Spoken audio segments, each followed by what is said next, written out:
গুড়গুড় করতে শুরু করে দেয়। আরে বাপরে, আমাকে তো বাথরুম যেতে হবে। টিচার, আমি কি বাথরুম যেতে পারি? এইমাত্র তো ক্লাস শুরু হলো, এখন বসো, খুব ইম্পর্টেন্ট চ্যাপ্টার পড়াচ্ছি আমি।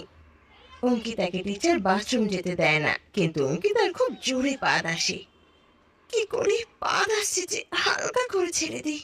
অঙ্কিতা হালকা করে পাদ ছাড়তে গিয়ে পাদের সাথে হালকা করে পটিও করে দেয়। হে ভগবান, এটা কি হলো? এ তো স্কার্টের ভেতরই হয়ে গেল। এখন আমি দাঁড়াবো কি করে?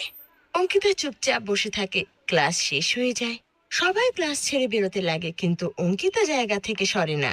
ওর ক্লাসমেট তখন জিজ্ঞেস করে, আরে অঙ্কিতা, ক্লাস শেষ হয়ে গেছে, চ না ক্যান্টিনে গিয়ে খাবার খাই কিছু। না রে, আমি যেতে পারবো না। কেন রে, কি হয়েছে? টাকা নেই? আমি খাওয়াবো তোকে, চ। এই বলে রাধা ওকে জোর জবরদস্তি করে জায়গা থেকে ওঠায়। অঙ্কিতা যেই হাঁটতে লাগে অমনি ওর